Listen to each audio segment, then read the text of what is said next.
Ezra 7ஆம் அதிகாரம் 6ஆம் வசனத்தை நம்ம எல்லாரும் சேர்ந்து வாசிக்க போறோம். அப்படியே எழுந்து நின்று வாசித்துட்டு உட்காரலாமா? எல்லாரும் எழுந்திருக்கலாம். எல்லாம் எழுந்து நின்று எஸ்ராவின் புத்தகம் 7ஆம் அதிகாரம் 6ஆம் வசனத்தை நம்ம எல்லாரும் சேர்ந்து வாசிக்க போகிறோம்.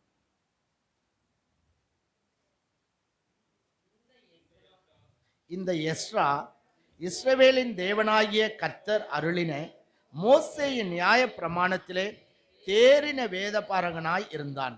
அவனுடைய தேவனாகிய கர்த்தருடைய கரம் அவன் மேல் இருந்ததினால் அவன் கேட்டவைகளை எல்லாம் ராஜா அவனுக்கு கொடுத்தான். அல்லேலூயா. என்னவா? அவனுடைய தேவனாகிய கர்த்தருடைய கரம் அவன் மேல் இருந்ததினால் அவன் கேட்டவைகள் எல்லாம் யார் கொடுத்ததா?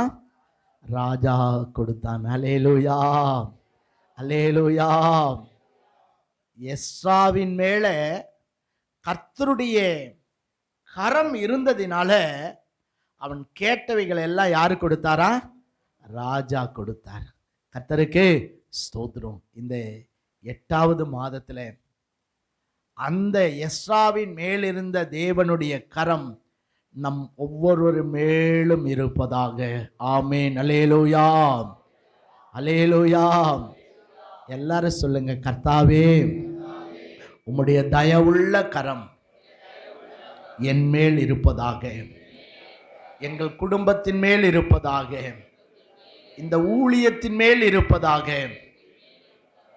ஆண்டவரே, எஸ்ரா கேட்டதையெல்லாம் ராஜா கொடுத்தது போல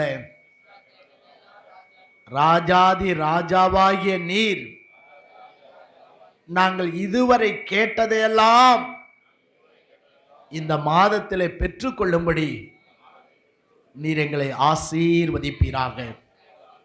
நீர் அப்படி செய்ததற்காய் ஸ்தோத்திரம். ஆமென். உட்காருவோம். Praise the lord. அல்லேலூயா. நீங்க 9ஆம் வசனத்துல வாசிங்கன்னா,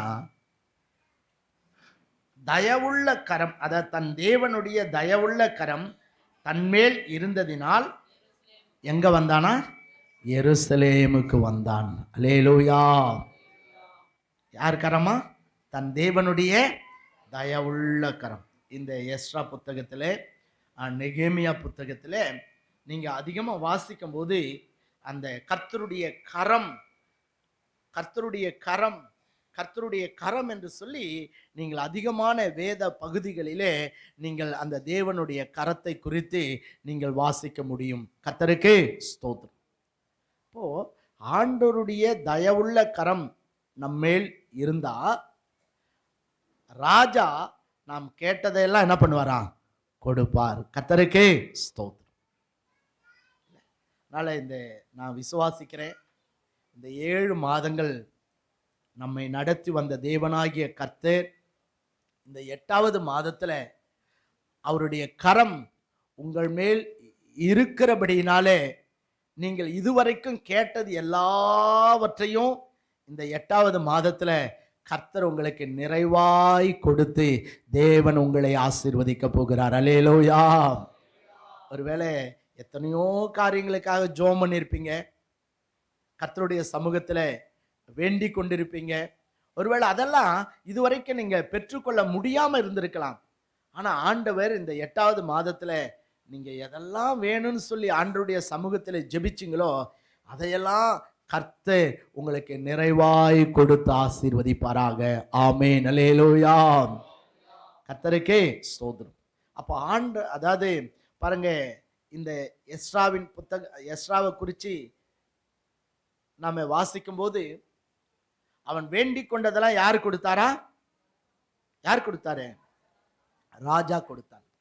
ஸோ ராஜாவே அவர் கேட்டதெல்லாம் கொடுப்பார்னா நம்முடைய ஆண்டவர் ராஜாதி ராஜா. அப்போ நாம கேட்டதையெல்லாம் அவர் கொடுப்பாரா? கொடுக்க மாட்டாரா? நிச்சயமாய் கொடுப்பார். ஆமென். அல்லேலூயா. ஆண்டவருக்கே ஸ்தோத்திரம். இந்த நாளிலும் இந்த எஸ்ரா என்கிற இந்த தேவனுடைய மனிதனை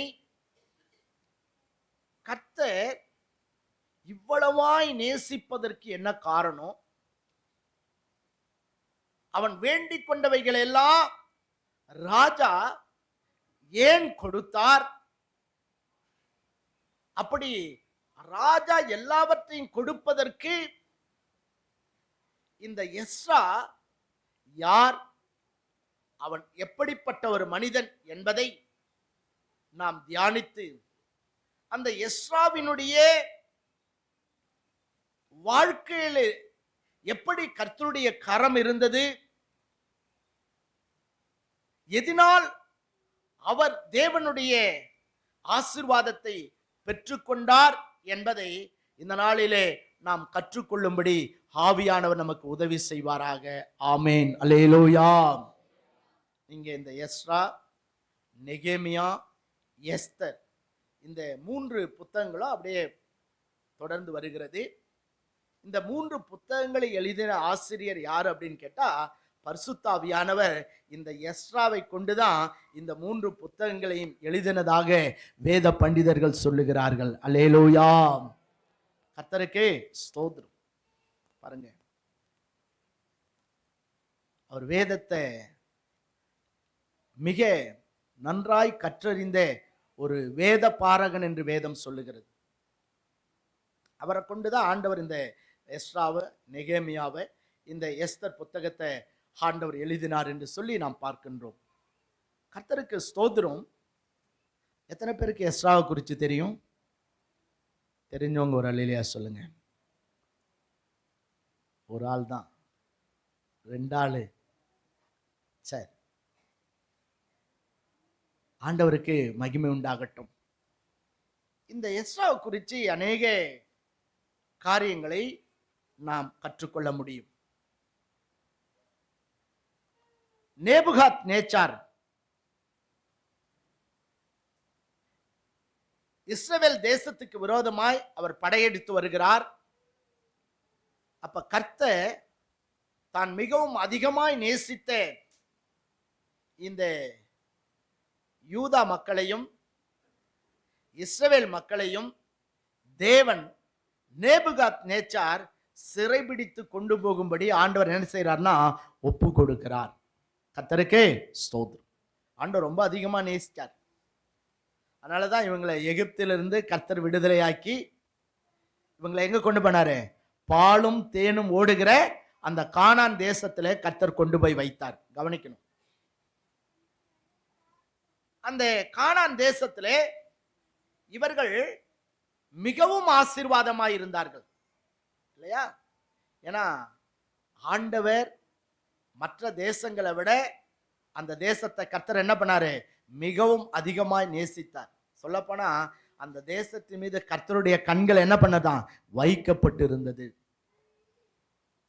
இவர்களை எதிர்த்து ஒரு ராஜாவும் வெற்றி பெற முடியாதபடிக்கு கர்த்தர் அந்த ஜனங்களுக்கு, சொல்ல போன அந்த தேசத்துக்கு அவர் அடைக்கலமாய், அவர் கோட்டையாய், அவர் அரணாய் இருந்து அந்த தேசத்தை ஆண்டவர் பாதுகாத்தார். அல்லேலூயா. எத்தனையோ தேசத்தை சார்ந்த அரசர்கள் அந்த இஸ்ரவேல் யூதா தேசத்துக்கு விரோதமாய் யுத்தம் பண்ணி வந்தார்கள். ஆனால் ஒருவராலும் அவர்களை பிடிக்க முடியவில்லை.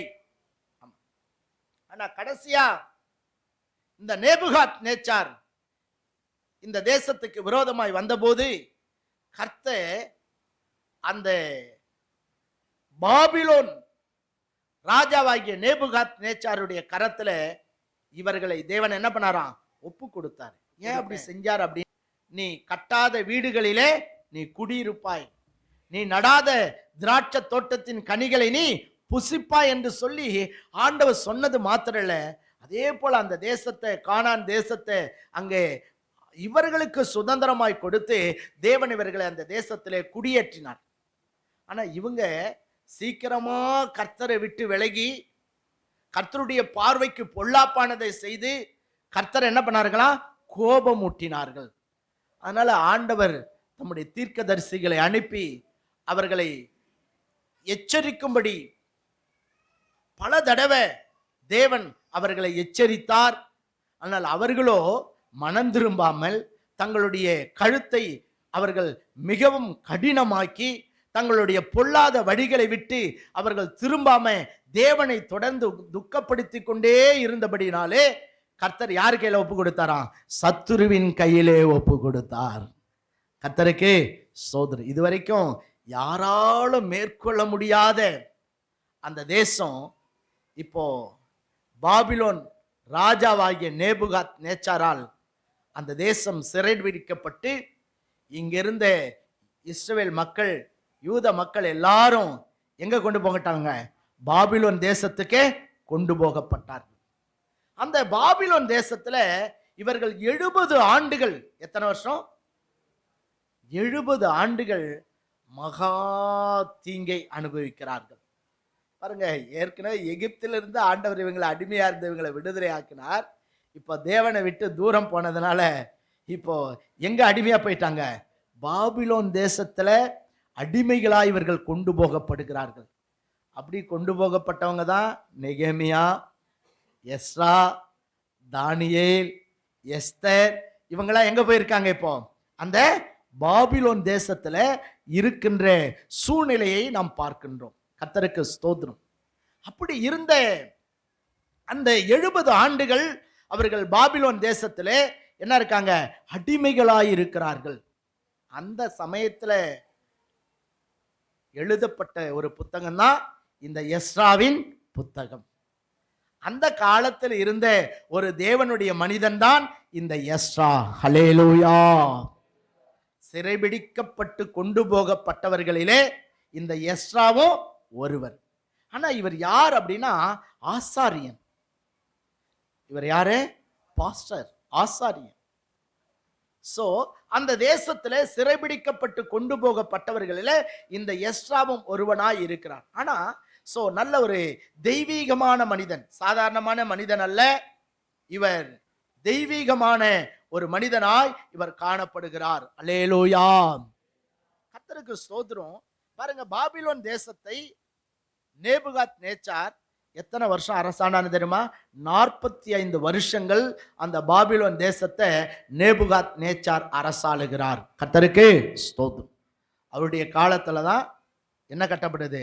உலக அதிசயங்கள்ல ஒன்றாகிய தொங்கும் தோட்டம் இல்லையா கட்டப்பட்டது. சோ அப்புறம் இவனுடைய குமாரன் ஏவில் மொரோதாக் அவன் ராஜாவாக வருகிறான். இந்த நேபுகாத் நேச்சாருக்கு அப்புறம் அவனுடைய குமாரன் ஏவில் மொரோதாக் என்கிற அந்த அரசன் அரசாட்சிக்கு வந்து அவன் ஒரு 23 வருடங்கள் அந்த தேசத்தை அரசாளுகிறான். கர்த்தருக்கு ஸ்தோத்திரம். இவனுக்கு அப்புறமா பாருங்க, நேபுகாத் நேச்சாருடைய பேரன் பெல்சாத்சார் 3 வருடம் அவன் அரசாட்சி செய்கிறான். இந்த பெல்சாத்சாரை குறித்து எங்க வாசிக்கிறீங்க? தானியேலின் புத்தகத்துல நீங்க வாசிக்க முடியும். அவன் தான் தேவனுடைய ஆலயத்திலிருந்து கொண்டு வரப்பட்ட அந்த பாத்திரங்களிலெல்லாம் என்ன பண்ணான்? மதுவை ஊற்றி கொடுக்க ஆரம்பித்த போது தேவனுடைய கரம் அங்கே அவனை சந்திக்கிறது. அங்கே மெனே மெனே தெக்கேல் உப்பாசீன் என்று சொல்லி அங்கே சுவற்றிலே எழுதுகிறத அவன் அன்றைக்கே கொலை செய்யப்படுகிறத நீங்க என்ன பண்ண முடியும்? வாசிக்க முடியும்.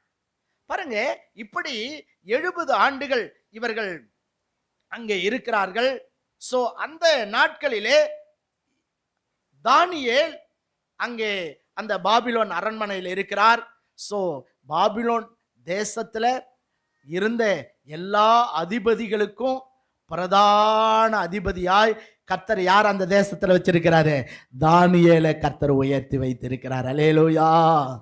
பாருங்க, ஆண்டவர் எப்பவுமே அவரை நேசிக்கிற பிள்ளைகள் எங்க இருந்தாலும், சோ எப்படிப்பட்ட சூழ்நிலையில இருந்தாலும் எப்பவுமே அவருடைய பிள்ளைகளை கர்த்தர் உயர்த்தி வைக்கிறதுல அவரை போல நல்லவர் யாரும் இல்லை. ஹல்லேலூயா.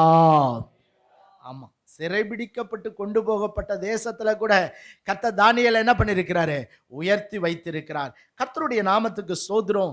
இவர் பல தடவை நேபுகாத் நேச்சாருக்கு தேவனை குறித்து, தேவனுடைய ஸ்தோத்திரம் வல்லமையான காரியங்களை குறித்து அவர் எச்சரித்து அறிவித்திருந்தும் அவர் தேவனை தேடாம, சோ தேவனுக்கு முன்பாக தன்னை தாழ்த்தாமல் போனபடியினால ஆண்டவர் என்ன பண்ணார்னா, இந்த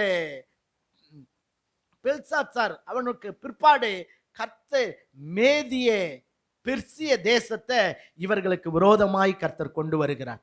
இப்ப பாபிலோன் அன்னைக்கு உலகம் முழுவதையும் ஆளக்கூடிய ஒரு ஆளுமை படைத்ததாய் பாபிலோன் இருந்தது. ஸோ இப்ப கர்த்தர் அந்த தேசத்துக்கு விரோதமாய் மேதிய பெர்சிய ராஜாக்களை கர்த்தர் கொண்டு வருகிறார். அப்ப அவங்க யுத்தம் பண்ணி சிறைபிடித்து பாருங்க. ஸோ இந்த தேசத்தை பாருங்க, பாபிலோன் தேசத்தை அவர்கள் அரசாள ஆரம்பித்தார்கள்.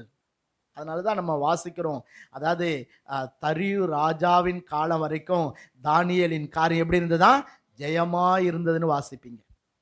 நேபுகாத் நேச்சார் முதற்கொண்டு தரியு ராஜாவின் காலம் வரைக்கும் தானியேலின் காரியம் எப்படி இருந்துச்சான், ஜெயமா இருந்தது. கர்த்தருக்கு ஸ்தோத்திரம். அப்போ இந்த மேதிய பெர்சிய ராஜ்யம் இப்ப பாபிலோனை வெல்கிறார்கள்.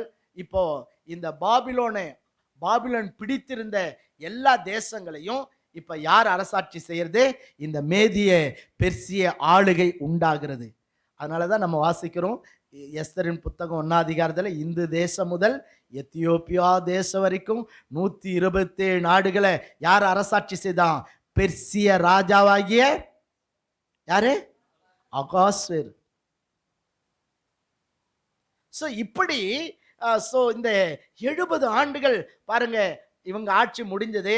சோ அடுத்தது யார் ராஜாவா வரார்னா, கோரேஸ், பெர்சிய ராஜாவாகிய கோரேஸ் இந்த பாபிலோன் தேசத்தையும் மேதிய பெர்சிய தேசத்தையும் ஆளக்கூடிய ராஜா மாறி அவனை கர்த்தர் என்ன பண்றாராம், உயர்த்துகிறார். அவன் யார் அப்படின்னு கேட்டீங்கன்னா உங்களுக்கு ரொம்ப ஆச்சரியமா இருக்கும். தெரியுமா, எஸ்தருடைய மகன். அல்லேலூயா, கர்த்தருக்கே ஸ்தோத்திரம். அகாஸ்வேரு ராஜாவுக்கும் எஸ்தருக்கும் பிறந்த மகன் தான் யாரு, இந்த கோரேஸ். பாருங்க, இந்த கோரேஸ் ராஜாவான உடனே இவர் என்ன பண்றாருன்னா,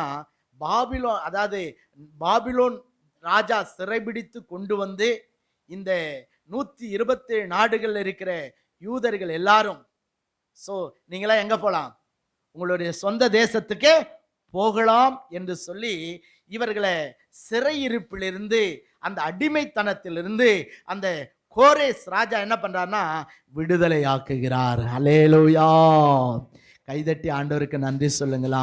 நன்றி நன்றி நன்றி நன்றி நன்றி நன்றி நன்றி நன்றி நன்றி நன்றி நன்றி. ஆனா இந்த கோரேஸ் இவர்களை விடுதலையாக்குவான் என்பதை ஏற்கனவே எரேமியா தீர்க்க தரிசன புஸ்தகத்திலே ஆண்டவர், ஏசாயா தீர்க்க தரிசன புஸ்தகத்தெல்லாம் இந்த கோரேசை குறித்து ஆண்டவர் ஏற்கனவே என்ன பண்ணிட்டாரு, சொல்லி வச்சிட்டார். கர்த்தர் இவர்களை விடுதலையாக்குறதுக்குன்னு கர்த்தர் யாரை எழுப்புறாராம், இந்த கோரேஸ் ராஜாவினுடைய ஆவிய தேவனை எழுப்புகிறார். நீங்க எஸ்ராவின் புஸ்தகம் 1ஆம் அதிகாரம் 1ஆம் வசனம் 2ஆம் வசனத்தை வாசிங்களா. எஸ்ரா, எரேமியாவின் வாயினாலே கர்த்தர் சொன்ன வார்த்தை நிறைவேறும்படி பெர்சியாவின் ராஜாவாகிய ராஜாவாகிய கோரேசின் ஆவியை ஏவினதினாலே அவன் பரலோகத்தின் தேவனாகிய கர்த்தர் பூமியின் ராஜ்யங்களெல்லாம் எனக்கு தந்தருளி யூதாவில் உள்ள எருசலேமிலே தமக்கு ஆலயத்தை கட்டும்படி எனக்கு கட்டளையிட்டு இருக்கிறார். எல்லாரும் கைதட்டி ஆண்டவருக்கு நன்றி சொல்லாமா. நன்றி நன்றி நன்றி நன்றி நன்றி நன்றி நன்றி அப்பா.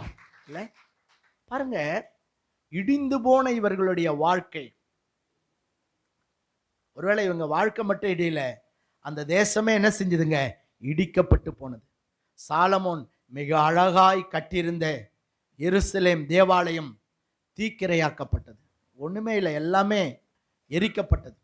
அங்க இருந்த அந்த ஆலயத்தில் இருந்த வெள்ளி பொன் பாத்திரங்கள் எல்லாம், அங்க இருந்த வெள்ளி எல்லாம் தங்கம் எல்லாம் கொள்ளையாடப்பட்டு பாபிலோன் தேசத்துக்கு என்ன பண்ணது, கொண்டு போகப்பட்டது. எல்லாமே போயிடுச்சு.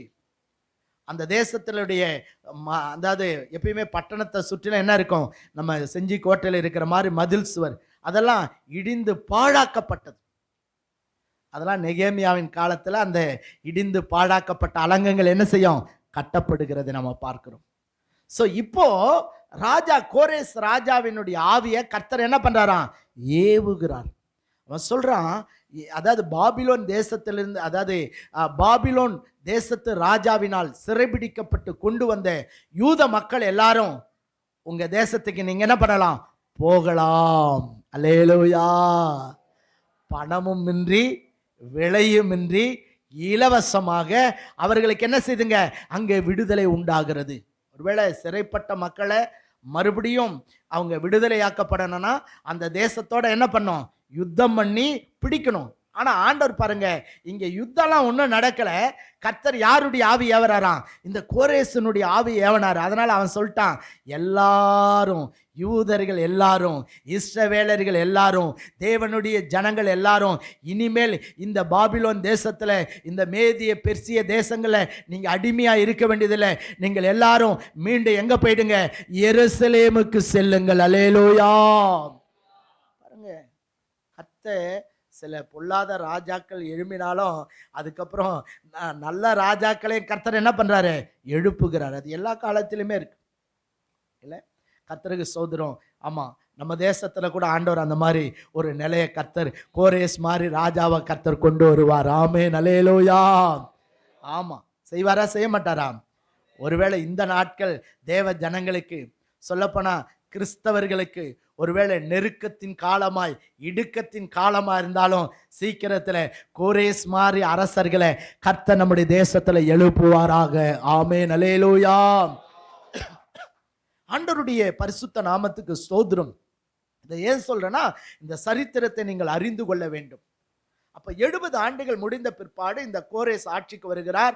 அவருடைய காலத்திலே எல்லா மக்களையும் அவர் விடுதலையாக்கி எருசலேமுக்கு போகும்படி அவர் உத்தரவு கொடுக்கிறார். பாருங்க, இந்த ஜனங்களுக்கு நம்பவே முடியல. இந்த ஜனங்களுக்கு இதை நம்பவே முடியல. அதனாலதான் 126ஆம் சங்கீதத்துல நீங்க வாசிப்பீங்க, கர்த்தர் இவர்களுக்கு பெரிய காரியங்களை செய்தார் என்று புறஜாதிகளுக்குள்ள என்ன பண்ணாங்களாம்? சொல்லி கொண்டார்கள். இல்ல, எல்லாம் சொல்றாங்க, என்னப்பா யுத்தம் நடக்கல, ரத்தம் சிந்தல, ஆனா இந்த ஜனங்க என்ன பண்றாங்க? இலவசமாய் விடுதலையாக்கப்படுகிறார்களே. அப்ப இது யார் செஞ்சது? கர்த்தர் இவர்களுக்கு பெரிய காரியங்களை செய்தார். அல்லேலூயா. யூத மக்களும் சொல்றாங்க, கர்த்தர் நமக்கு பெரிய காரியங்களை செய்தார், இது நிமித்தம் நாம் என்ன செய்யறோம்? மகிழ்ந்திருக்கிறோம். கர்த்தருக்கு ஸ்தோத்திரம். எப்பவுமே ஆண்டவர் சில நேரத்துல தேவ ஜனங்கள் பாவம் செய்யும் போது, தேவ ஜனங்கள் தேவனை விட்டு தூரம் போகும்போது, ஒருவேளை தேவனை துக்கப்படுத்தும் போது ஆண்டவர் பாருங்க, அவர்கள் வாழ்க்கையில சில சிறையிருப்புகளை கர்த்தர் அனுமதிப்பார். ஆமா, ஆண்டவருடைய பிள்ளைங்க நல்லா இருக்கணும்ன்றதுதான் ஆண்டவருடைய விருப்பம். நீங்க சுகமா இருக்கணும், நீங்க ஆசீர்வாதமா இருக்கணும், நீங்க உயர்ந்திருக்கணும், நீங்க செழித்திருக்கணும், நீங்க வாழ்ந்திருக்கணும்ன்றதுதான் கர்த்தருடைய விருப்பம். ஆனா சில நேரங்கள்ல நீங்க தேவனுக்கு செவி சாய்க்காம, தேவனை விட்டு தூரம் போய், தேவனை தேட வேண்டிய பிரகாரமாய் நீங்கள் தேடாம, தேவனுக்கு முதலிடம் கொடுக்காம பாருங்க, தேவனை துக்கப்படுத்தி உங்கள் பாவங்களினாலே, உங்கள் அக்கிரமங்களினாலே, உங்கள் மீறுதல்களினாலே நீங்க தேவனை விசனப்படுத்தி கொண்டே இருக்கும்போது உங்களை சில நேரத்தில் தேவன் எங்க ஒப்பு கொடுத்துறாரு? சிறையிருப்புக்குள்ள ஒப்பு கொடுக்கிறார். ஒருவேளை எழுத்தின்படியான சிறையிருப்பு அது இல்லாம போகலாம். ஆனா சில நேரத்தில் வியாதி என்கிற சிறையிருப்பு, கடன் என்கிற சிறையிருப்பு, சில நேரத்தில் போராட்டம் என்கிற சிறையிருப்பு, சில நேரத்தில் உபத்திரவம் என்கிற சிறையிருப்பு, சில நேரத்தில் பலவீனம் என்கிற சிறையிருப்பு, இப்படி வறுமை என்கிற சிறையிருப்பு, இப்படி பாருங்க பல சிறையிருப்புக்குள்ளாக தேவன் உங்களை ஒப்பு கொடுக்க கூடும். அப்படியே ஒப்பு கொடுத்துட்டாலும் ஆண்டவர் அப்படியே விற்ற மாட்டாரு. நீங்க மனம் திரும்பி மறுபடியும் கண்ணீரோடு கர்த்தரை நோக்கி பார்க்கும்போது, உங்களுடைய தவறுகளை நீங்க உணர்ந்து தேவ சமூகத்தில் அறிக்கை செய்து நீங்க மனம் திரும்பி குணப்படும் போது ஆண்டவர் உங்கள் வாழ்க்கையில் இருக்கிற எல்லா சிறையிருப்பையும் கர்த்தர் மாற்றுகிறார். அல்லேலூயா. அதனாலதான் 126ஆம் சங்கீதத்தில் வாசிப்பீங்க, கர்த்தர் நம்முடைய சிறையிருப்பை திருப்பின போது நாம் சொப்பனம் காண்கிறவர்கள் போல இருந்தோம். இல்ல, அந்த வசனத்தை வாசிங்க. சியோனின் சிறையிருப்பை கர்த்தர் திருப்பும் போது எப்படி இருந்தோமா? சொப்பனம் காண்கிறவர்களை போல இருந்தோம். இந்த கோரேஸ் ராஜா ஆட்சிக்கு வந்து நீங்க எல்லாம் யூதர்கள், இஸ்ரவேல் மக்கள் உங்க தேசத்துக்கு போலான்னு சொன்னப்போ இந்த மக்களுக்கெல்லாம் எப்படி இருந்துச்சான்? இது நிஜமா நடக்குதா இல்ல கனவுல நடக்கா அப்படின்னு சொல்லி பாருங்க, இவங்களுக்கு எப்படி இருந்ததா, சொப்பனம் போல தோன்றினதாம். ஏன்னா யாரையா பணம் இல்லாம, யுத்தம் இல்லாம, ரத்தம் சிந்தாம யார் நம்மை விடுதலையாக்குவார்? சோ ஆனா ஆண்டவர் பாருங்க, அவர் எதையும் செய்ய வல்லவர். ஆமென், அல்லேலூயா. அதனால ஒருவேளை இந்த கால வேளையிலே உங்க வாழ்க்கையில கூட சில சிறையிருப்புக்குள்ளாக இருக்கிற மாதிரி ஒருவேளை அனுபவத்துக்குள்ள உங்க வாழ்க்கை இருக்கலாம். ஆனா நீங்க மனம் திரும்புங்க, உண்மையா தேவனை நேசிங்க, தேவனோட கூட கிட்டி சேருங்க. ஆண்டவர் உங்க வாழ்க்கையிலும் எல்லா சிறையிருப்பையும் கர்த்தர் திருப்பி பாருங்க, கர்த்தர் நமக்கு பெரிய காரியங்களை செய்தார் என்று சொல்லி உங்களை சுற்றி இருக்கிற ஜனங்கள் சொல்லும்படி, நீங்க கர்த்தர் எங்களுக்கு பெரிய காரியங்களை செய்தார் என்று சொல்லும்படிக்கு கர்த்தர் உங்க வாழ்க்கையில தம்முடைய மகிமையின் ஆசீர்வாதத்தினால தேவன் நிரப்புவார். அல்லேலூயா. கர்த்தருக்கே ஸ்தோத்திரம். அப்படி அந்த காலகட்டத்துல தான் யாரு, இந்த எஸ்ரா ஆசாரியனாக இருக்கிறார். பாருங்க, ஆண்டவர் இந்த ராஜா, அப்பதான் எஸ்ரா, நெகேமியா, செருபாபேல் இவங்கெல்லாம் அப்ப இருக்காங்க. செருபாபேல் பார்த்தீங்கன்னா அந்த திரும்பி போகிற யூத தேசத்தை மக்களுக்கு அதிபதியாக கோரேஸ் ராஜா நியமிக்கிறான். எஸ்ராவை அவர்களுக்கு ஆசாரியராக நியமிக்கிறான். அப்ப நியமித்து பாபிலோன் தேசத்து ராஜா எருசலேம் தேவாலயத்திலிருந்து சிறைபிடித்து ஜனங்களை கொண்டு வந்தப்போ அவன் ஆலயத்திலிருந்து எதெல்லாம் கொண்டு வந்தானோ அதெல்லாம் திரும்ப செருபாபேல் இடத்துல அவர் ஒப்பு கொடுக்கிறார். கர்த்தருக்கு ஸ்தோத்திரம். அப்போ இந்த ஜனங்களை பாபிலோன் அந்த மேதிய பெர்சிய தேசத்திலிருந்து மீண்டும் எங்க போறாங்க, பாபிலோன் தேசத்துக்கு வழிநடத்தி கொண்டு போகிறவர்களிலே பிரதானமானவனாக ஆசாரியனாக இந்த எஸ்ரா அங்கே தலைமை தாங்குகிறதை நாம் பார்க்கிறோம். அல்லேலூயா. கர்த்தருடைய நாமத்துக்கு ஸ்தோத்திரம். அதனால எஸ்ரானா யாரு? அவன் ஆசாரியன். பாபிலோன் தேசத்தில் சிறைபிடிக்கப்பட்டிருந்த இஸ்ரவேல் மக்களை மீண்டும் எருசலேமுக்கு கொண்டு வரும்படிக்கு பாருங்க ஜெபித்த, அதற்கான முயற்சிகளை எடுத்த ஒரு நல்ல தேவ மனிதன் இந்த எஸ்ரா. கர்த்தருடைய பரிசுத்த நாமத்துக்கு ஸ்தோத்திரமும் கனமும் மகிமையும் உண்டாவதாக. அல்லேலூயா, அல்லேலூயா. இவரை பற்றி அதிகமாக நிறைய விஷயங்கள் சொல்லப்படல. ஆனால் சொல்லப்பட்ட சில விஷயங்கள், இவருடைய தகப்பனுடைய பெயர் செரேயா என்று சொல்லி எழுதப்பட்டிருக்கிறது. பாருங்க, அப்போ இந்த எஸ்ரா பழைய ஏற்பாட்டிலே பல மனிதர்களை நாம் வாசித்தாலும் இவர் ஒரு தெய்வீகமான மனிதனாக காணப்படுகிறார். கர்த்தருக்கு ஸ்தோத்திரம். ஏன்னா நீ சாதாரண மனிதனாக இருந்தால் சாதாரண மனிதனாகவே வாழ்ந்து மரிக்கணும். ஆனால் நீ ஒரு தெய்வீகமாக மனிதனாய் மாற உன்னை அர்ப்பணிப்பாயானால் உன்னை கொண்டு தேவன் பெரிய பெரிய காரியங்களை, இயற்கைக்கு அப்பாற்பட்ட காரியங்களை தேவன் செய்ய வல்லமையுள்ளவர். அல்லேலூயா. ஒருவேளை ஏராளமான மனிதர்கள் அந்த காலத்தில் இருந்தாலும் ஆண்டவர் இந்த எஸ்ராவை கொண்டு மிகப்பெரிய காரியங்களை கர்த்தர் செய்கிறார். அது காரணம், இவன் ஒரு சாதாரண மனிதனாய் அல்ல. இவருடைய சரித்திரத்தை நான் வாசிக்கும் போது பாருங்க, பல ஆழமான ஆவிக்குரிய அனுபவங்கள் நிறைந்த ஒரு தேவ மனிதனாக இந்த எஸ்ரா விளங்கினதை நீங்கள் பார்க்க முடியும். கர்த்தருடைய நாமத்துக்கு ஸ்தோத்திரம். அப்போ இந்த எஸ்ராவை நாம பார்க்கும் பொழுது நான் சொன்னேன், இவர் பாபிலோனிலிருந்து எருசலேமுக்கு வந்த சோதர நபர்களிலே ஒருவராய் காணப்படுகிறார். கர்த்தருக்கே ஸ்தோத்திரம். நம்ம அதுதான் வாசித்தோம். அங்கே 7ஆம் அதிகாரம், எஸ்ரா 7ஆம் அதிகாரம் 1ஆம் வசனத்தில் வாசிக்கும் போது வாசிங்க. எஸ்ரா 7:1.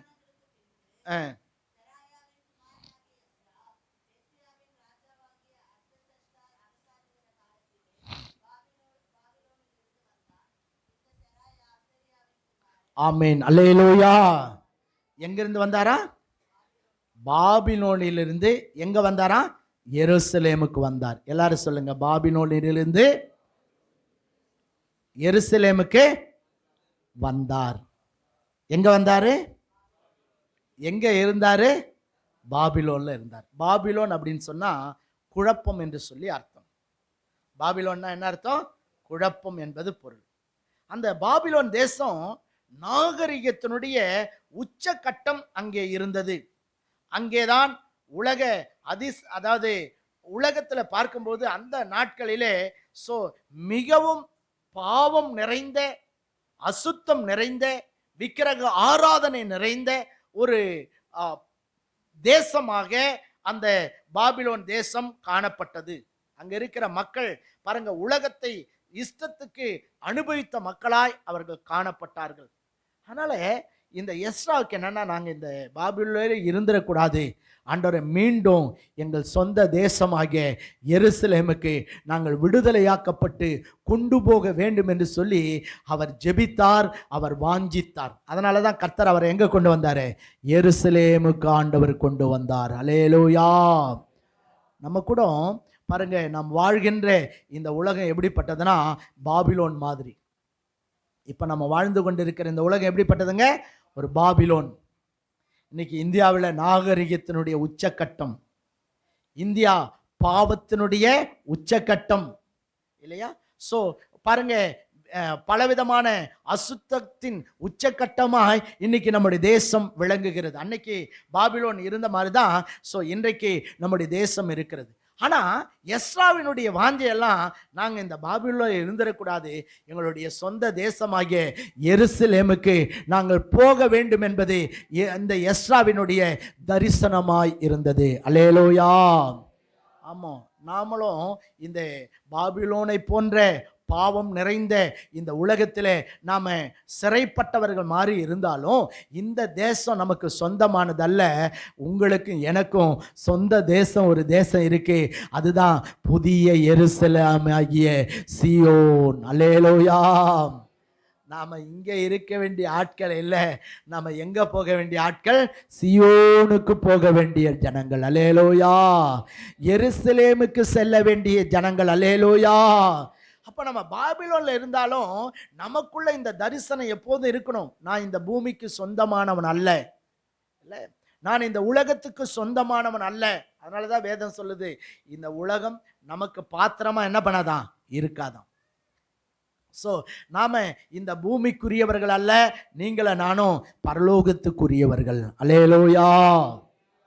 ஆமா, நாம ஒரு நாள் நம்முடைய சொந்த தேசமாகிய எருசலேமுக்கு செல்ல வேண்டியவர்கள். அல்லேலூயா. ஆண்டவருடைய நாமத்துக்கு சோதரம். அப்ப நம்ம இந்த உலகத்தை தகாத விதமா என்ன பண்ணக்கூடாதான்? அனுபவிக்க கூடாது. இந்த உலகத்துல ஒருவேளை உலகத்தாரை போல நாம் வாழ்ந்து விடக்கூடாது. எல்லாரும் அப்படிதாங்க இருக்கிறாங்க, அதனால நானும் அப்படி இருக்கேன் அப்படின்னு நீ வாழக்கூடாது இல்லையா? ஸோ இந்த உலகத்தில் நாம் வாழ்ந்தாலும் வேதம் சொல்லுகிறது, நாம் உலகத்துக்குரியவர்கள் அல்ல. நம்ம எதுக்குரியவங்க? பரலோகத்துக்குரியவர்கள். நம்ம எருசலேமுக்கு செல்ல வேண்டியவர்கள். கர்த்தருடைய நாமத்துக்கு ஸ்தோத்திரம். பாருங்க, இந்த எண்ணம், இந்த தரிசனம் எப்போதும் நமக்கு இருக்கணும். அதனால தான் ஃபாதர் அருமையா பண்ணாரு, பரலோகம் தாய் வீடு, அதை தேடி நீ ஓடு, இல்லையா? ஸோ நம்ம வீடு எதுங்க? பரலோகம், சீயோன். ஆண்டவர் இன்னைக்கு இந்த உலகத்தில் கோடிக்கணக்கான மக்கள் இருந்தாலும் உங்களையும் என்னையும் ஆண்டவர் தெரிந்து கொண்டிருப்பதனுடைய பிரதான நோக்கம் என்ன? நாம சீயோனுக்கு செல்ல வேண்டும், நாம் எருசலேமுக்கு செல்ல வேண்டும். ஆவிக்குரிய எருசலேம். கர்த்தருக்கே ஸ்தோத்திரம். நாம் அங்க போக வேண்டிய ஜனங்கள். ஸோ ஆகவே நம்முடைய தரிசனம் எப்போதும் என்ன இருக்குன்னா, நானும் எருசலேமுக்கு போவதற்கு ஆயத்தமாக வேண்டும். இன்னைக்கு உலகத்தில் நடந்து கொண்டிருக்கிற காரியங்கள்லாம் பாருங்க, இன்னைக்கு வெகு சீக்கிரத்திலே ஆண்டவர் வரப்போகிறார் என்பதை இந்த உலகத்தின் நடக்கிற சம்பவங்கள் எல்லாம் நமக்கு அறிவித்து கொண்டிருக்கிறது. கர்த்தருக்கு ஸ்தோத்திரம். ஆமாம், இன்னைக்கு எருசலேம் இல்லையா, இன்னைக்கு யுத்தம், பாலஸ்தீனியத்தோடு கூட யுத்தம் நடந்து கொண்டிருக்கிறதை பார்க்கிறோம். ஒரு பக்கம் அந்தி கிறிஸ்து சீக்கிரத்தில் வெளிப்படுவதற்கான ஆயத்தங்கள் நடைபெற்று கொண்டிருக்கிறத பார்க்கிறோம்.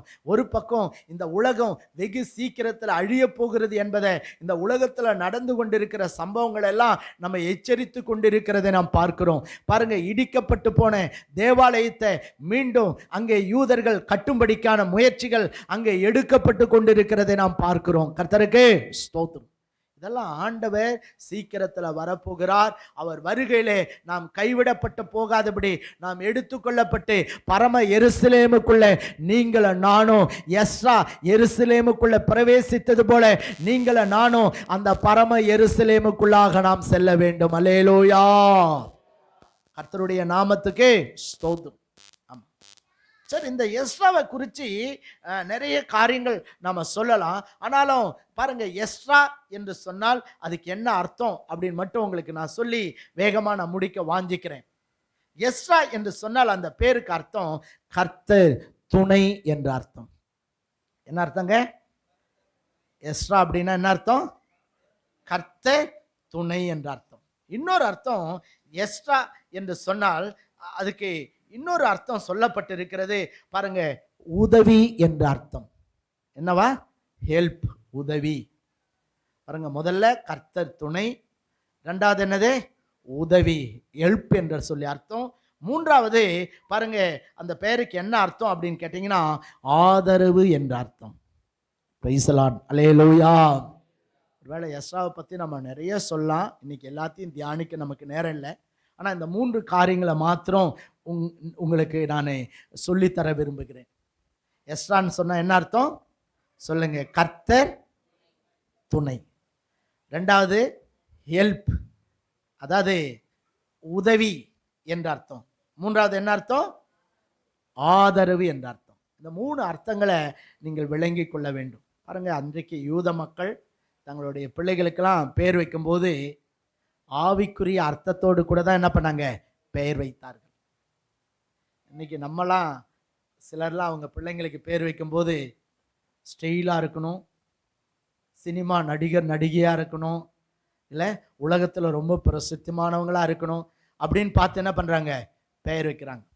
இன்னும் கர்த்தருடைய பிள்ளைங்க, நீங்கள் வேதத்தில் வாசித்தீங்கன்னா வேதத்தில் சொல்லப்பட்டிருக்கிற எல்லா பெயர்களுக்கும் என்ன இருக்கும்? அர்த்தம் இருக்கும்.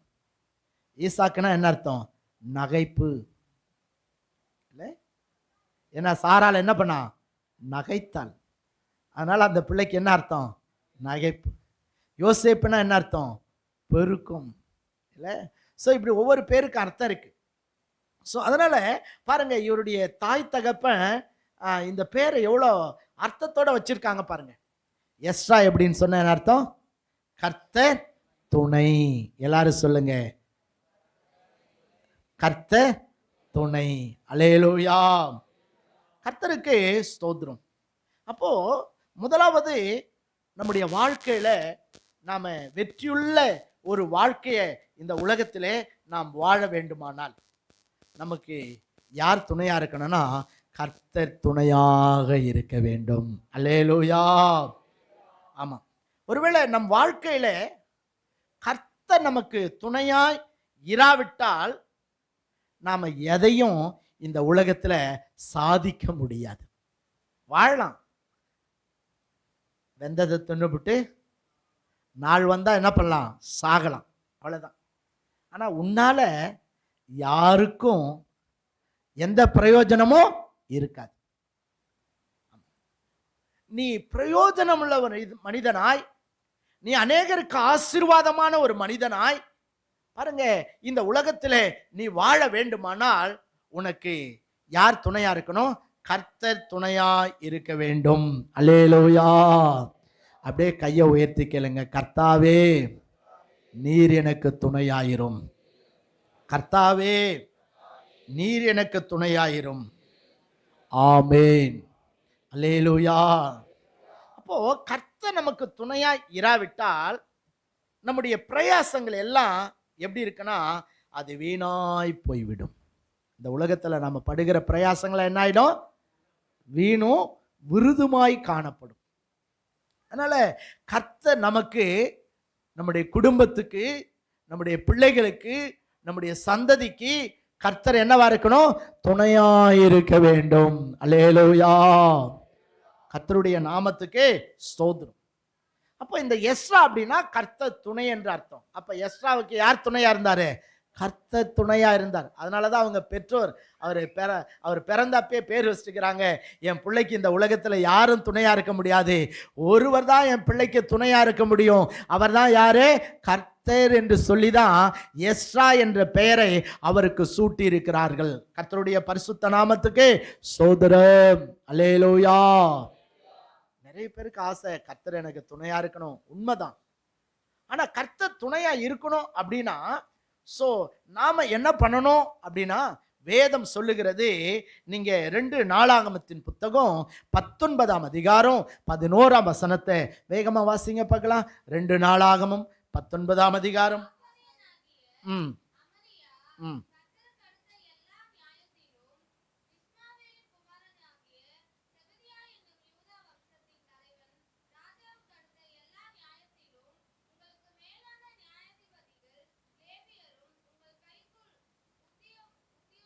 ரெண்டு நாளாகமம் 19:11. 1 நாளாகமம் 19:11 வாசிங்க.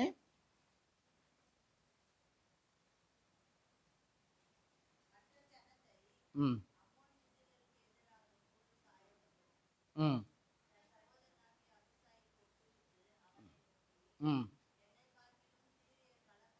ம் ம் ம் ம் ம் ம் ம் அல்லேலூயா. பாருங்க, இல்ல 2 நாளாகமம் 19:11 தான். நீங்கள் திடமனதா இருந்து காரியத்தை நடத்துங்கள், உத்தமனுக்கு கர்த்தர் துணை என்றான். அல்லேலூயா. யாருக்கு துணையா? அப்ப கர்த்தர் துணையா இருக்கணும் அப்படின்னா நம்ம என்னவா இருக்கணுமா? யாருக்கு துணையா இருப்பாராம்? ஹலோ சொல்லுங்க, யாருக்கு துணையா இருப்பாரு? உங்க பக்கத்துங்களை பார்த்து சொல்லுங்க, உத்தமரா இருங்க, கர்த்தர் உங்களுக்கு துணையா இருப்பான்னு சொல்லுங்க. கர்த்தர் உங்களுக்கு துணையா இருந்துட்டார்னா இந்த உலகத்துல நீங்க ஜெயம் பெறுவீர்கள். அல்லேலூயா. நீங்க ஆசீர்வதிக்கப்படுவீர்கள். அல்லேலூயா. நீங்க உயர்த்தப்படுவீர்கள். அல்லேலூயா. ஆமா, கர்த்தர் துணையா இருக்கணும். உங்க குடும்பம் வளரும், ஊழியம் வளரும், உங்கள் வாழ்க்கை வளரும். நீங்கள் நாளுக்கு நாள் உயர்ந்து கொண்டே இருப்பீர்கள். உங்களுக்கு எதிராக எத்தனை விதத்துல பிசாசு உங்களுக்கு எதிராக யுத்தத்துக்கு வந்தாலும் அந்த பிசாசு தோற்று போவானே ஒழிய ஒரு நாள் உங்களை ஜெயித்து வெற்றி கொள்ள அவனால முடியவே முடியாது. கர்த்தருக்கே ஸ்தோத்திரம். அப்ப கர்த்தர் நமக்கு என்ன செய்யணும்? துணையாயிருக்க வேண்டும். அல்லேலூயா. அப்ப கர்த்தர் நமக்கு துணையா இருக்கணும் அப்படின்னா இங்க வேதம் சொல்லுகிறது, அவருக்கு யாருக்கு துணையா இருப்பாரா? உத்தமனுக்கு கர்த்தர் என்னவா இருப்பாராம்? துணையா இருப்பாராம். வெறும் விசுவாசியா இருந்து ஆண்டவரே எனக்கு துணையாருன்னா இருக்க மாட்டார். உன் லைஃப்ல ஆண்டவர் எதை எதிர்பார்க்கிறான்னா நீ உத்தமனா இருக்கணும்னு சொல்லி ஆண்டவர் விரும்புகிறார். அல்லேலூயா. கர்த்தருடைய பரிசுத்த நாமத்துக்கு ஸ்தோத்திரம். பாருங்க, நாம் உத்தமனா இராவிட்டால் கர்த்தர் நமக்கு துணையா இருக்க முடியாது. உலகத்தில் பாருங்க, சோ கர்த்தர் நமக்கு துணையா இருப்பாரானால் நாம எப்பொழுதும் வெற்றியின் மேல் வெற்றியை நாம் அடைந்து கொண்டே இருப்போம். நம்முடைய வாழ்க்கை நமக்கு மாத்திரம் இல்லை, நம்முடைய குடும்பத்துக்கு மாத்திரம் இல்லை, நம்முடைய திருச்சபைக்கு மாத்திரம் இல்லை, உலகத்துக்கு அது ஆசீர்வாதமானதாய் காணப்படும். அல்லேலூயா. அல்லேலூயா. கர்த்தருடைய நாமத்துக்கு ஸ்தோத்திரம். அப்போ நம்முடைய லைஃப்ல என்ன இருக்கணும்னு ஆண்டவர் எதிர்பார்க்கிறாரா? உத்தமமான ஒரு வாழ்க்கை. இல்லை, உத்தமன் சொன்னா ஆங்கிலத்தில் பர்ஃபெக்ட் என்று சொல்லப்பட்டிருக்கு. இன்னொரு வார்த்தை அப்ரைட் என்று சொல்லி எழுதப்பட்டிருக்கு. அப்போ நம்ம லைஃப் எப்படி இருக்கணுமா? பர்ஃபெக்டா இருக்கணுமா? அப்புறம் எப்படி இருக்கணுமா? அப்ரைட், குற்றமில்லாததாய், இல்லை மாசற்றதாய், இல்லையா? ஸோ ஆண்டவர் விரும்புகிற ஒரு பரிசுத்தம், ஒரு நீதி, ஒரு உண்மை, இல்லையா, நிறைந்த ஒரு ஜீவியம் நம்முடைய வாழ்க்கையிலே காணப்பட வேண்டுமா? கர்த்தருக்கே ஸ்தோத்திரம். ஏன்னா பாவிக்கு தேவன் என்ன பண்ண முடியாது? துணையா இருக்க முடியாது. ஆனா உத்தமனுக்கு தேவன் என்ன செய்வாரா? துணையா இருப்பார். கர்த்தருக்கே ஸ்தோத்திரம். நீங்க ஆதியாகமத்துல 17ஆம் அதிகாரத்துல 1ஆம் வசனத்துல நீங்க வாசிக்கும் போது அங்கே ஆபிரகாமுக்கு 99 வயதுல கர்த்தர் தரிசனமாகி சொல்றாரு. வாசிங்க. எப்ப சொல்றாரு? 99 வயசாம். அல்லேலூயா. ஏற்கனவே ஆபிரகாமை குறித்து வேதம் சொல்லுகிறது, அவர் யாருங்க? நீதிமான், கர்த்தருக்கு பயப்படுகிற மனுஷன், இல்லை? ஸோ ஆண்டவர் இந்த 99வது வயசுல மறுபடியும் ஆபிரகாமுக்கு தரிசனமாய் சொல்றார், ஆபிரகாமே நீ எனக்கு முன்பாக நடந்து கொண்டு நீ என்ன செய்ய? உத்தமனாய் இரு. அல்லேலூயா. ஒருவேளை அன்றைக்கு இருந்த ஜெனரேஷன்ல கர்த்தர் ஆபிரகாமை தனக்கு பிரியமுள்ளவனாய் நேசித்து கர்த்தர் தெரிந்து கொள்ளுகிறார். ஆபிரகாமை கர்த்தர் தெரிந்து கொண்டதற்கு பல காரணங்கள் உண்டு. இல்லை, வேதம் சொல்லுது, அவனை ஒருவனாய் அழைத்து கர்த்தர் அவனை ஆசீர்வதித்து அவன் சந்ததியை வானத்து நட்சத்திரத்தை போல கர்த்தர் என்ன பண்ணாராம், பெருக பண்ணினார். அல்லேலூயா. நம்மெல்லாம் கூட ஆண்டவர் அழைச்சிருக்கிறார்னா நம்மளை இந்த உலகத்தில் ஆசீர்வதித்து பெருக செய்யவும், முடிவில் நாம் எருசலேமுக்கு பத்திரமாய் கொண்டு போய் சேர்க்கப்படவும். அல்லேலூயா. ஆமாம். அப்போ ஆண்டவர் நம்மளாண்ட என்ன விரும்புகிறாரா? ஸோ ஆபிரகாமுக்கு 99 வயசில் ஆண்டவர் சொல்கிறார், நீ எப்படி நடக்கணும்பா, எனக்கு முன்பாக எப்படி நடந்து உத்தமனாய் நட. ஆண்டவர் சொல்கிறார். இன்னைக்கு நிறைய நேரங்களில் பாருங்கள், நம்ம சர்ச்சுக்கு வரோம், நம்ம ஆண்டவரை தேடுறோம், ஆண்டவருடைய பிள்ளையா இருக்கும். ஆனால் பல நேரங்களில் நம்ம உத்தமனாக இருக்கோமா அப்படின்னா சிலருடைய வாழ்க்கையில் அதுக்கும் உத்தமத்துக்கும் அவங்க வாழ்கிற வாழ்க்கைக்கும் என்ன இருக்காதுங்க, சம்பந்தமே இருக்காது. சம்பந்தமில்லாத ஒரு வாழ்வு, இல்லை, நீதி இல்லாத ஒரு வாழ்வு. ஆனால் இங்கே சொல்கிறாரு, ஆபிரகாமுக்கு சொல்கிறாரு, நீ உத்தமனா நடப்பா. நீ அப்படி நடந்தினா, கீழே சொல்லுவார் அடுத்த வசனங்களில் நீங்கள் வாசிக்கும்போது வாசிங்க. நான் எனக்கும் உனக்கும் நடுவாக என் உடன்படிக்கை ஏற்படுத்துவேன், உன்னை மிகவும் திரளாய் பெருக பண்ணுவேன். ம் ம் ம் ம்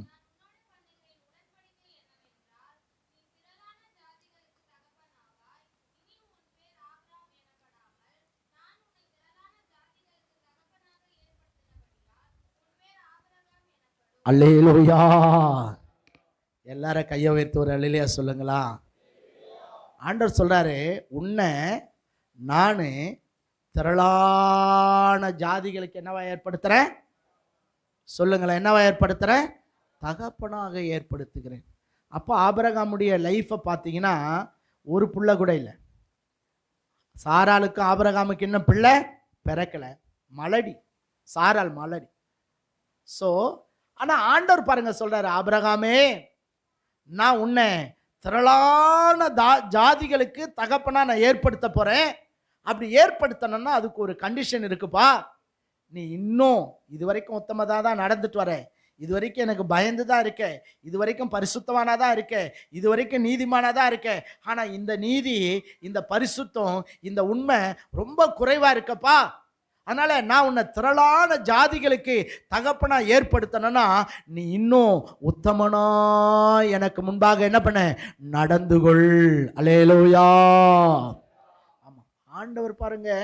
ஸோ நம்ம திரளான ஆசீர்வாதங்களுக்கு, இல்லை திரளான நன்மைகளுக்கு, திரளான உயர்வுக்கு நம்ம ஆண்டவர் உயர்த்தி வைக்கணும்னு தான் தேவன் விரும்புகிறார். ஆனால் சில நேரங்களில் அந்த ஆசீர்வாதத்தை, அந்த உயர்வை, அந்த மேன்மையை நாம் பெற்றுக்கொள்ள முடியாதபடிக்கு தேவன் அருவருக்கிற சில பாவங்கள், சில குறைகள், சில அக்கிரமங்கள், சில அசுத்தங்கள், சில தேவ பயம் இல்லாத சில காரியங்கள் அந்த உயர்வை, அந்த மேன்மையை, அந்த ஆசீர்வாதத்தை நாம் பெற்றுக்கொள்ள முடியாதபடிக்கு அது என்னவா இருக்கா, தடையா இருக்கிறது. கர்த்தருக்கே ஸ்தோத்திரம். பாருங்க, ஆபிரகாம் அதுக்கு முன்னாடியே ஆண்டவர் 70 வயதில் ஆண்டவர் அழைச்சார்.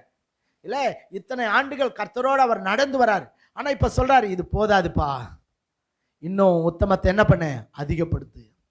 ஆமா, இன்னைக்கு இந்த காலை வேளையில இந்த பரிசுத்த ஆராதனையில் வந்திருக்கிற நம்மளை பார்த்து ஆண்டவர் அதான் சொல்றாரு, என் மகளே, உன் வாழ்க்கையில் ஒருவேளை இன்னும் சில குறைவுகள் இருக்கலாம், இன்னும் சில பலவீனத்தோடு நீ போராடி கொண்டிருக்கலாம், ஒருவேளை இன்னும் சில வியாதியினால நீ பிடிக்கப்பட்டு அந்த வியாதியின் வேதனையினால நீ கண்ணீர் வடித்து கொண்டிருக்கலாம், ஒருவேளை இன்னும் சில சிறையிருப்புகள், கடன், வறுமை, தரித்திரம், ஐயோ என் பிள்ளை சரியில்லை, என் பொண்ணு சரியில்லை, என் கணவன் சரியில்லை, என் மனைவி சரியில்லை, என் குடும்பத்தில் சமாதானம் இல்லை, சந்தோஷம் இல்லை, ஒருவேளை நீ கலங்கி கொண்டிருக்கலாம். ஆனால் ஆண்டவர் சொல்றாரு, நீ செய்ய வேண்டியது ஒன்னே ஒன்று, இன்னும் உன்னை பரிசுத்தப்படுத்து, இன்னும் உன்னை உத்தமனாய் மாற ஒப்புக்கொடு, இன்னும் நீதி செய், இன்னும் எனக்கு பிரியமானவனாய் வாழ உன்னுடைய ஜீவியத்தை சீர்படுத்து. கர்த்தருக்கே ஸ்தோத்திரம். அப்படி நீ செஞ்சா உன்னை ஒரு பிள்ளையை தான் நீ கேட்டு இருக்கிற, ஒரு பிள்ளை இல்லப்பா, திரளான ஜாதிகளுக்கு நான் உன்னை என்ன பண்ண போறேன், தகப்பனா ஏற்படுத்த போறேன். அல்லேலூயா. எப்பவுமே உத்தமனுக்கு கர்த்தர் கொடுக்கிற ஆசீர்வாதம் எப்படியா, திரளானது. அல்லேலூயா. ஆமா, வேதம் சொல்லுது, பாவி தனக்கு வரக்கூடிய நன்மைகள்லாம் கூட என்ன பண்ணுவானா, கெடுத்து போடுவான். உனக்கு ஆண்டவர் பெரிய மேன்மையை, உயர்வை, கனத்தை, ஆண்டவர் உனக்கு உயர்ந்த ஸ்தானத்தை தான் கர்த்தர் வச்சிருக்காரு. ஆனா அந்த ஸ்தானத்தை நீ எட்ட முடியாத காரணம் என்ன தெரியுமா? உனக்கு ஆண்டவர் வச்சிருக்கிற உயர்வை, மேன்மையை, கனத்தை நீ சுதந்திரிக்க முடியாத காரணம் என்ன தெரியுமா? ஆண்டவர் உன்னை விடுதலையாக்கணும், உன்னை ஆசீர்வதிக்கணும், உன்னை உயர்த்தணும், உன்னை அநேகருக்கு ஆசீர்வாதமா மாற்றணும் அப்படின்னு தான் தேவன் விரும்புகிறார். ஆனா அந்த ஆசீர்வாதங்களை நீ சுதந்திரித்து கொள்ள முடியாத காரணம் என்ன தெரியுமா?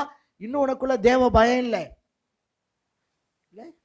இன்னைக்கு ஓய்வு நாளை பரிசுத்தமாய் ஆசரிக்க கூட சிலர் என்ன பண்ண மாட்டீங்க, அந்த தேவ பயம் கூட இல்லை. இன்னைக்கு ஒருவேளை ஒழுங்கான ஒரு வேத வாசிப்பு இல்லை, சபையில் நடக்கிற எந்த ஜபத்திலும் ஒழுங்கா வந்து கலந்து கொள்வது இல்லை. யோசிச்சு பாருங்க, எங்க இருக்கு உத்தமம்? இல்லை, உன் தனிப்பட்ட ஜீவியத்தில் இன்னும் அந்த நீதி இல்லை, இன்னும் அந்த உண்மை இல்லை, ஆண்டவர் எதிர்பார்க்கிற அந்த பரிசுத்தம் இல்லை, அந்த தேவ பயம் இல்லை. ஏதோ கடமைக்கு ஆலயத்துக்கு வர, கடமைக்கு ஆண்டவரை சேவிக்கிற, அவ்வளவுதான். ஆனா உனக்கு ஆண்டவருக்கும் அந்த சரியான ஒரு கனெக்ஷன் இல்லை. இல்ல, ஆண்டவரோட உனக்கு இருந்த தொடர்பு துண்டிக்கப்பட்டு இருக்கிறது. ஆரம்பத்துல தேவனோட நீ ஆண்டவரை நேசித்த மாதிரி இன்னைக்கு நீ தேவனை நேசிக்கல. ஆரம்பத்தில் ஆண்டவரோட நீ இருந்த மாதிரி அப்படிப்பட்ட ஒரு ஆழமான ஐக்கியம் உனக்கும் தேவனுக்கும் இன்னைக்கு இல்லை. இன்னைக்கு நீ தேவனை விட்டு தூரம் போயிருக்கிற. அதனாலதான் ஒரு ஆசீர்வாதம் இல்லாத மலடியை போல, ஒரு ஆசீர்வாதம் இல்லாத ஒரு பட்ட மரத்தை போல, ஒரு ஆசீர்வாதம் இல்லாத கைவிடப்பட்ட ஒரு நிலைமையில ஒருவேளை உன் ஜீவியம் காணப்படலாம். ஆனா ஆண்டவர் சொல்றாரு, என் அருமை மகனே, என் அருமை மகளே, நான் உன்னை நேசிக்கிறேன். நீ ஒரு ஆசீர்வாதத்தை தாருன்னு கேட்டிருக்க, ஒன்றை இல்லப்பா, உன்னை திரளான ஜாதிகளுக்கு நான் தகப்பனா ஏற்படுத்த போறேன். ஹல்லேலூயா. உன்னை திரளான ஆசீர்வாதத்துக்கு நான் சொந்தக்காரனா மாற்ற போறேன். அல்லேலூயா. சோ உனக்கு திரளான ஆசீர்வாதத்தை நான் உனக்கு கொடுத்து, உன்னை மட்டும் இல்லை, உன் சந்ததியை தலைமுறை தோறும் நான் ஆசீர்வதித்து இந்த பூமியிலே உயர்ந்த ஸ்தானத்துல நான் வைக்க போறேன். அல்லேலூயா. கர்த்தருக்கு ஸ்தோத்திரம். பாருங்க, ஆண்டவர் சொல்ற, உன்னை திரளான ஜாதிகளுக்கு நான் தகப்பனா ஏற்படுத்தணும்னா நீ என்ன பண்ணு, எனக்கு முன்பாக நடந்து கொண்டு இன்னும் உத்தமனா இரு. ஆமா, இன்னும் உத்தமனா இரு. சில நேரத்தில் எல்லாரும் நல்லா ஜெபம் பண்றீங்க, ஆண்டவரே என்ன ஆசீர்வதியும். ஏன் ஆண்டவர் ஆசீர்வதிக்கல? ஆண்டவர் எதிர்பார்க்கிற உத்தமம் உன் வாழ்க்கையில இல்லை. ஆண்டவர் எதிர்பார்க்கிற உண்மை உன் வாழ்க்கையில இல்லை. ஆண்டவர் எதிர்பார்க்கிற அந்த பரிசுத்தம், நீதி இன்னும் உன் வாழ்க்கையில இல்லை.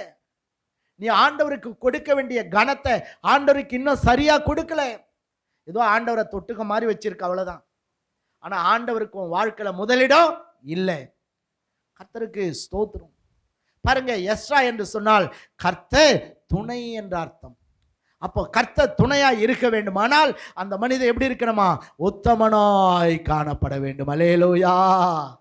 இந்த எஸ்ராவை குறித்து நிறைய கேரக்டர் சொல்லப்பட்டிருக்கு. உத்தம வேதபாரகனாகிய எஸ்ரா என்று எழுதப்பட்டிருக்கு. அவன் உத்தமன். அவருடைய பெயருக்கு ஏற்றார் போலவே அவர் எப்படி வாழ்ந்தாருங்க? உத்தமனாய் வாழ்ந்தார். அதனால கர்த்தர் அவருக்கு துணையாய் நின்றார். அதனாலதான் பாபிலோன் சிறையிருப்பிலிருந்து விடுதலையாக்கப்பட்டு எருசலேமுக்கு பத்திரமாய் அவர் கொண்டு வரப்பட்டார். அல்லேலூயா. நீ உத்தமனா இருந்தா இந்த உலகத்துல மட்டும் உனக்கு ஆசீர்வாதம் இல்லை, இந்த உலகத்துல உன்னை வழுவாதபடி கர்த்தர் காத்து உன்னை எருசலேமுக்குள்ள பத்திரமா கர்த்தர் கொண்டு போய் சேர்ப்பார். அல்லேலூயா. இன்னைக்கு இந்த ஆலயத்தில் இருக்கிற உன்னுடைய கால்கள் ஒரு நாள் எங்க போகும்?